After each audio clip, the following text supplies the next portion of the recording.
it's been a little while since I had a chance to record one of these. I'm excited. I so want to know what's about to happen, and I'm sure you do too, so let's just get right into it. Jon-Chan and the summit of Mount Dewnali, a saint in Shapirograd.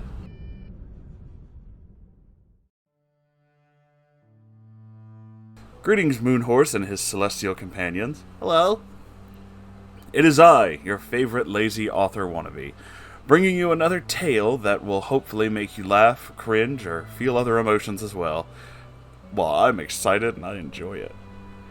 I finally got my job and I will be leaving this month. Congratulations! There'll be plenty of time to write and bring you all a saga that will sate one's desire for fantasy. Well, I hope it will at least. Our lovely narrator Moonhorse, that's me, as always, will tell a tale, as he normally does so well. Well, thank you very much. Take it away, sir.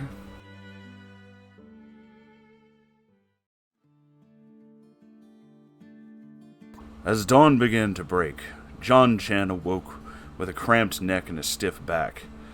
His drool residue having been collected atop his waifu pillow, with its underside wet from morning dew. Many of the other neckbeardians were still slumbering through the early morning, whilst Spearbeard and two other lanky beards were busy dousing out the smoldering fires, with the exception of Joey and Axebeard, who were busy frying a rather liberal amount of Totino's pizza rolls and bagel bites for breakfast. The scent of crispy, hot junk food had hit Jon-Chan harder than Thomas the Tank Engine on steroids, summoning him away from his sleep-riddled trance. Jon-Chan sprang up and ran towards the large pit of fire where the third-rate good boy points were simmering in pots over an open flame. His spool of saliva continued expanding across his flabby, hairy face. Ew. He scrambled upwards and proceeded to Naruto run towards the shimmering snacks. As he was halfway to the fire, his lunging was abruptly halted as something struck his leg, the pull of gravity slamming on Jon-Chan, pushing him into the wet dirt. What the fuck was that? Whined the Quickborn. He managed to slowly pull himself up to see Hunter casting a sharp, halting gaze. Hunter smirked triumphantly down at the grounded Quickborn, swinging his left leg back and forth playfully. Can't have you eat the entire platter, fat ass. Day rations only. Jon-Chan was about to give Hunter a piece of his mind. That wasn't until Joey came over to offer him his portion. A rather small portion compared to what he usually eats back home. What's all this then? It's a burlesque snack, whined Jon-Chan. His bitching ceased momentarily to scarf down an unhealthy ration. Well, big fella, savor it, Joey cautioned. We only have enough food for one more week if we only eat these portions. We might also have to forage for food or trade with anyone willing to trade with us. Trade? Who outside of Base Media will want to trade with us, let alone allow us to travel their lands? Argued Hunter. Last time I checked, Base Media hadn't had any visitors.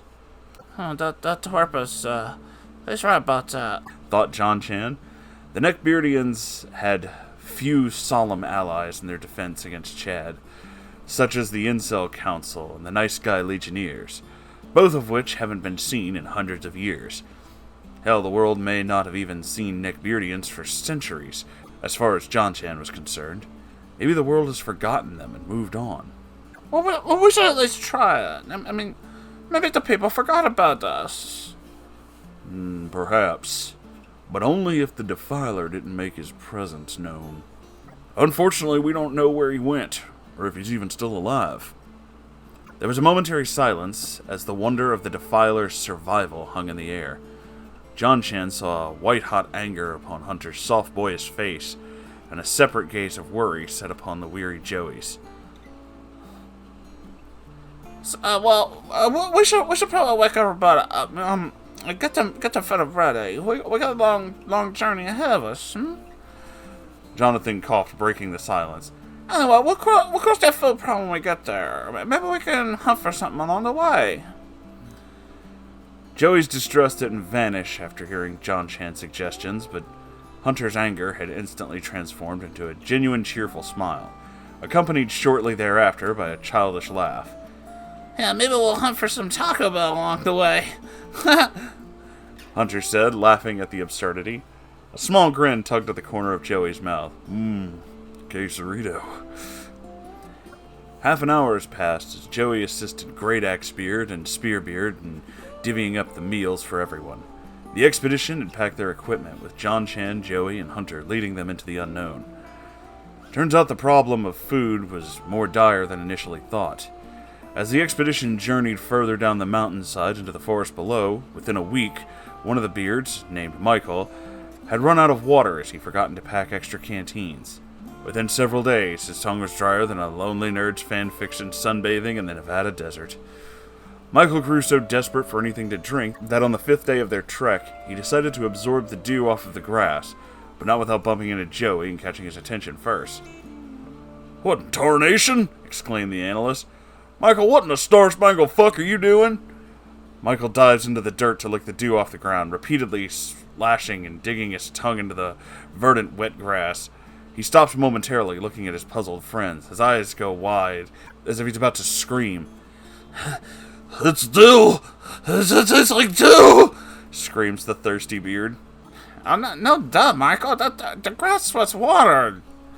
"No, it tastes like real dew!" The thirsty beard goes to another patch of grass and proceeds to slobber all over it. "This one's a code red!"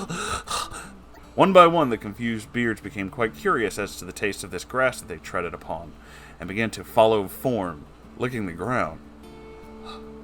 "Oh, damn, son, this one tastes like Bob Blast!" shrieked the leg beard with the great axe. The beards began consuming the dew off of the grass. Some were even siphoning larger puddles with their excess curly straws.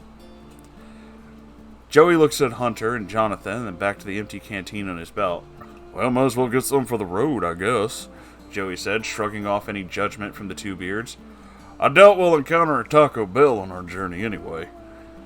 Joey then proceeds to go to an unlicked section of the grass, yanking the plants from the ground and squeezing and siphoning its contents into the empty canteen. After 10 minutes of replenishing and doing the dew, the neckbeards licked their sticky faces and hands of dew and proceeded to give Michael friendly jabs and punches on the shoulder, congratulating him for his discovery. One neckbeard even gave Michael the honorary nickname of Thirstbeard. The beards recomposed themselves and headed off into the east to continue their mission.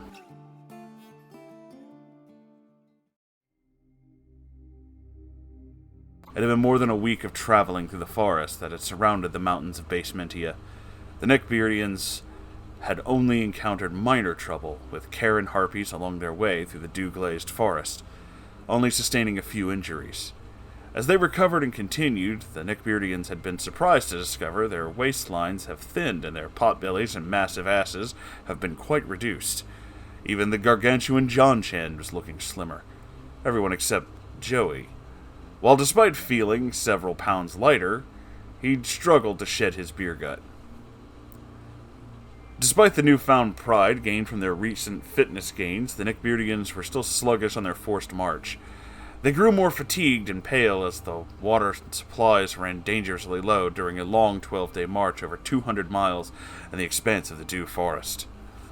Several of the Neckbeardians became agitated with one another's presence, mostly due to the fact that they finally noticed each other's stench after leaving a filthy city whose scent they had grown used to.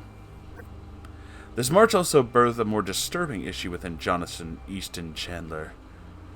Lacking the access to his treasure trove of hentai, ranging from lolicons to tentacle play and even the odd clown porn from time to time, Jon-Chan grew more and more sexually frustrated each day. Ew.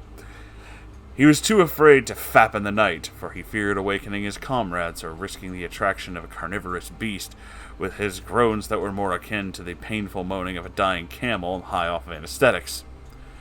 However, several of the legbeards became thinner in their march. His sexual desires were realized within these legbeards. He began his love quest by frequently pestering several of the Legbeardians, attempting to flirt with them in an effort to obtain a boyfriend-free girl. I love that you're doing this. Fortunately, these legbeards were periodically saved from his further advances, as Hunter, Spearbeard, and several of the others would interrupt his effort with questions pertaining to their mission, or in Hunter's case, by mocking his advances.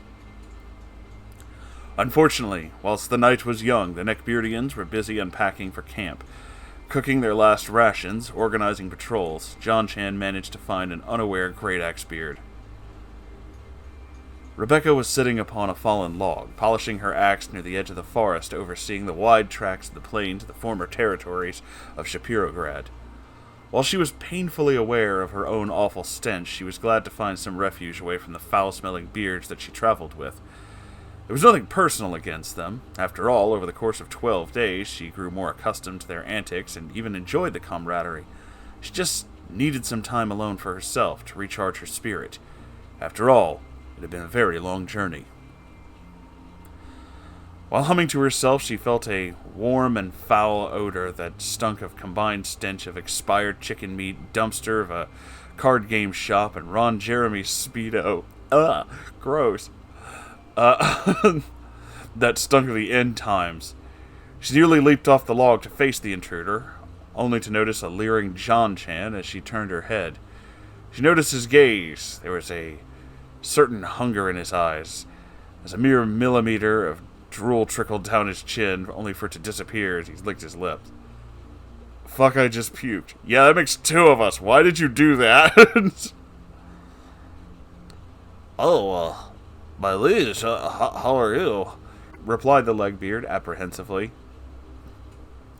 Jon-Chan crosses his arms, pulling himself inwards as he makes an exaggerated wet kissy face. Hi there, sweetie. I got here by yourself. A nice girl like yourself shouldn't have to be alone. You need a nice guy. Rebecca felt his spit land on her forehead and in her short black hair. She was aware of Jonathan's attempt to woo the miladies, as the rumors of his failure spread faster than the cheetah running away from a timeshare salesman. I'm not lonely, Sir Jonathan. I'm merely on watch whilst polishing my weapon. Well, I got my weapon. You can polish sometime. I hate that you're making me say these things. Rebecca already said no and wasn't about to endure more shit from the Quickborn. She raised an open hand and connected her palm to his semi-flabby face, his chin and cheeks rippling from the impact. She then ran towards the camp with her gear, leaving the Virgin with Rage alone, stammering and hissing at his pain. It'd be several minutes before Jon-Chan returned to the camp, still rubbing his cheek from the Great Axebeard's mighty slap. He returned to find several of the Neckbeardians silently staring at him. Some even ignored him. His rage and embarrassment had boiled inside, but he remained stoic as he made his way to his self-designated sleeping spot, clutching at his Sonichu medallion in hopes to conjure up a spell to reverse time and stop his embarrassing sexcapade from ever happening. He awoke the next day with his fellow Neckbeardians giving disappointing glances. There was no cooking this morning. The Neckbeardians had finished the last of their food the day before.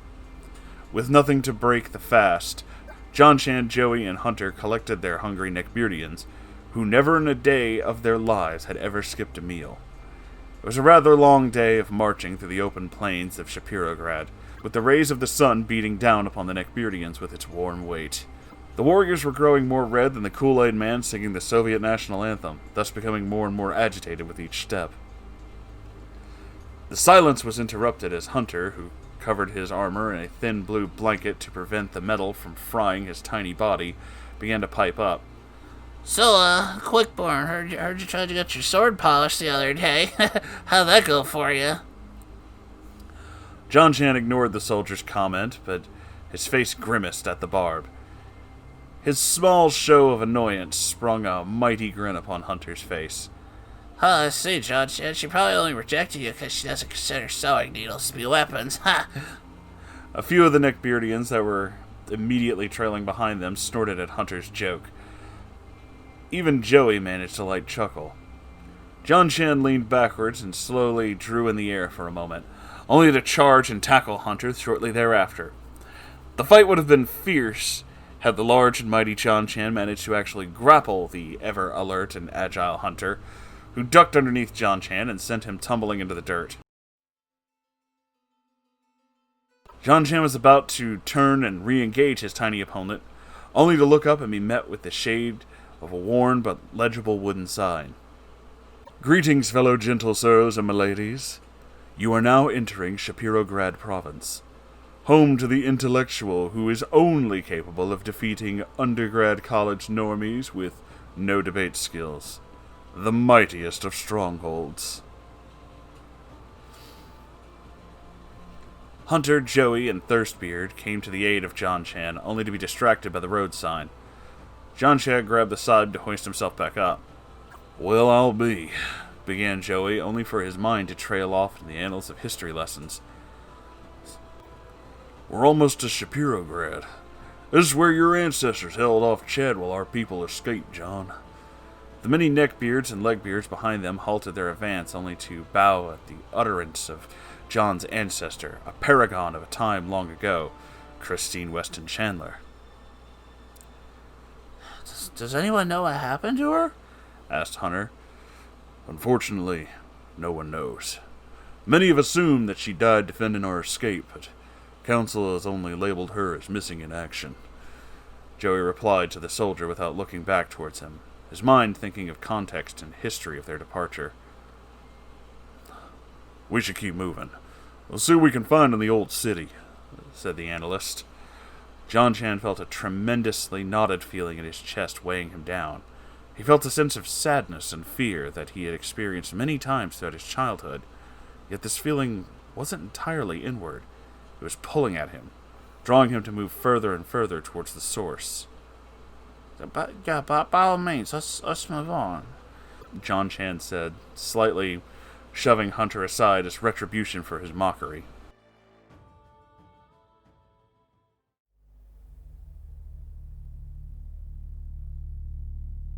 Several hours later, the expedition had rediscovered the ancient city of Shapirograd. As they gazed down a valley revealing a long bridge over a wide body of water leading to a charred, blackened cityscape. The neckbeards somberly approached the city. Its gates had been burnt, degraded, and battered down entirely. The marketplaces that likely once held an atmosphere of activity, merchants sold second-hand Game Boys and DSs and more traditional body pillows to their fellow countrymen and women. Unfortunately, the market was empty and silent, with the exception of the howling wind and the soft cautionary footsteps of the Neckbeardians. All right, spread out and see if we can find anything, Joey loudly whispered to the expeditionary force. We might be lucky to find food or supplies, but don't jeopardize the mission. Things may be quiet, but who knows what lurks in the shadows. The Neckbeardians gave Joey a sharp salute and assigned themselves to a buddy system. Joey and Hunter instantly became battle buddies as they made their way up the dilapidated city hall, with Jon-Chan, Rebecca, Spearbeard, Thirstbeard following behind them. Jon-Chan and Rebecca ignore each other as they search the buildings, the halls, and the rooms, leaving Thirstbeard and Spearbeard the front to keep the watch. Rebecca motions for one of them to take their place, but the two either ignore her or simply didn't see her plea as they sat on the steps and pulled out their own deck of magic cards. Great Axebeard refused to move on any further with the perverted Chandler, only to be shocked to discover she was left behind by the Quickborn.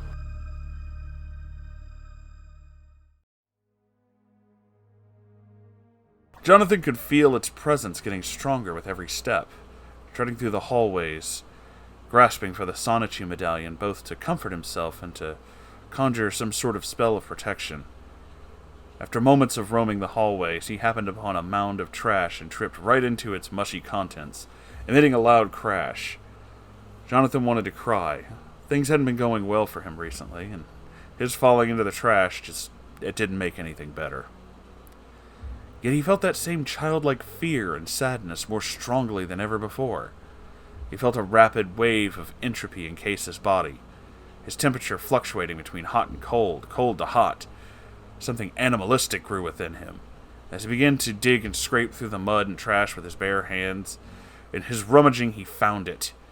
He revealed it to himself, a large red rugby shirt, with blue horizontal stripes, bordered by thinner white lines. He had heard of it from legends retold countless times by the historians, but he was unsure of it being the real thing. No. It wouldn't have explained the strange sensation, the attractive lure. He had indeed found the classic, and it was beautiful.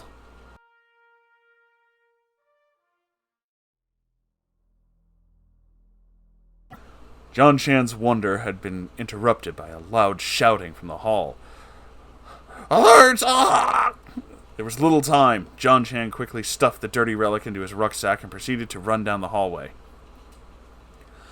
Jon-Chan arrives to find Joey, Hunter, and Rebecca occupied with the struggle of dragging the cold, shivering body of Spearbeard as Thirstbeard was shielding their retreat into the city with a broken 2x4 piece of wood. Arrows streaked past the retreating party, and those that would have resulted in one's demise, have they been thwarted by Thirstbeard's sturdy defense. An arrow with its head dripping of blood and frost was sticking out of Spearbeard's chest like a tick on a bald man's forehead. He's been hit by a frozen arrow! You gotta give him to cover fast! Encouraged Hunter, who was the weakest of the three dragging the body of the wounded warrior. You gotta give me a med kit! Jon-Chan approached to assess the trio and dragging Spearbeard behind the overturned bench. Okay, set! Shouted Joey, in which Thirstbeard shortly thereafter withdrew further into the city hall, following a trail of blood left by his comrade. Joey handed Hunter a red medical individual first aid kit and began sterilizing the wound and removing the magical properties of the ice arrow. Fucking normies thinking they're so cool with their fucking ice arrows, frustrated Joey. Dumb fucks and their play on words. Despite their attempts, Spearbeard was losing a lot of blood. They couldn't dress the wound without dealing with the frost properly, which the Neckbeardians were unfortunately ill-equipped to handle at this grievous of a wound. Jon-Chan rushed to the doors, and with the combined might of himself and Thirstbeard, they both managed to close and bar the doors. Yikes! A muffled voice was heard from the other side of the door. They barricaded the door. It wasn't very cash money of them, was it? Shit, are those normies? Asked an exasperated Jon-Chan. That's no ordinary Dorby. I've heard that lingo before, exclaimed a Thirstbeard, who was still bracing himself against the door. I think those are Redditors. There was a slam against the door as several pieces of wood splintered off the door itself, revealing an axe with an orange blade in the shape of an arrow that was repeatedly carving a hole into the door. Here's Johnny, whispered a hipster with a beanie and thick-rimmed glasses, peering through the gaping hole. This resulted in Thirstbeard shrieking maniacally as he scrambled to ready his weapon. In a flash, Hunter swiftly jabbed the foe in the face through the hole, on accurate so pinpoint it could impress Mike Tyson in his prime. A faint, weak voice was heard outside. Oh, thanks for the punch card, stranger! Only to immediately be followed by more striking and slashing. Hunter unsheathed his blade as Thirstbeard and Jon-Chan backed away from the failing barricade. Jon-Chan rubbed his medallion, hoping for an answer, a sign, a fancy trick, anything.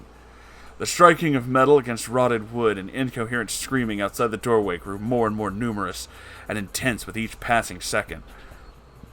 Joey and Rebecca were trying their damned hardest to stabilize the injured comrade, who grew fainter and more pale with every moment.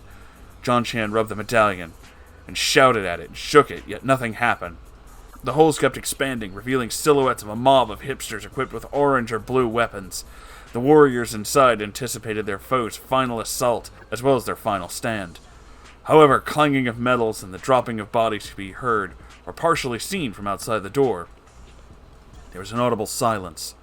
Nobody had moved with the exception of Joey and Rebecca, who were busy still tending to Spearbeard's wounds, only to occasionally shoot quick glances to the doorway. The beaten wooden door swung open to reveal a tan gentleman clad in steel plate armor with a red cape, sporting a rather fine, short black haircut and a chiseled jawline that could cut cheese. This was no ordinary gentleman, but one of supreme quality. Who are you? Asked an anxious Jon-Chan. The supreme gentleman looked at the roughed-up quickborn, and a slow smile crawled upon his face. Do not fret, my brother. I am an ally here to tend to ones in need. Do you happen to know the whereabout of the quickborn? Jon-Chan was stunned at this glorious gentleman, only to realize that he was actually speaking to him. He pulls out the Sonichu medallion and his newfound rugby shirt. I've been searching for you a long time, friend. We'll talk further once our fight has ceased and we emerge victorious. We must rally your troops and fight back against this ancient evil. The armored gentleman slowly walked towards Spearbeard, kneeling down to rub a warm salve upon his wound. There now. You can proceed to properly tend to his injuries. Come, Quickborn. To battle. Now, hold on just 1 second, muttered the enraged virgin. What do I call you then in the heat of battle? The armored man looked down upon Jon-Chan and spoke. My good friend, I am Sir Rogers. Saint Inciliate Rogers, at your service. Tune in next time for when Jon-Chan discovers the fate of the incels and their lost arts, as well as his tread into a very dark path.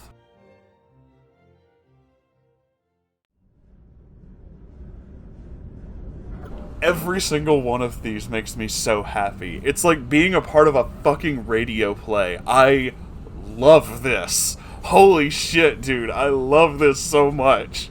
There's just so much to this, and it just keeps getting more and more interesting and complex the longer it goes on. I can't thank you enough for writing these. These are so fucking epic. Oh, damn. This just reminds me of, like... Okay, this is weird, and this is a super weird pull, but deal with me. It makes me think of, like, how they set up the whole army thing in, like, something like a... What do you call it? The Jack Black was in that game. What the fuck was that game? Brutal Legend. Except it's all based around, like, internet stuff. Which is fucking incredible. Like, it's just so weird and fun, and you just never know what the fuck you're gonna run into. Goddamn Elliot Rogers for no reason. Like, holy shit, dude. This is kind of amazing. Thank you for writing this. And thank you guys for being here. Oh, man. If you have your own story you want to send me, you can send it to r/Moonhorse Stories. I check it every day, so I'll see it. I love you all so very much. And I'll see you in the next episode. Goodbye!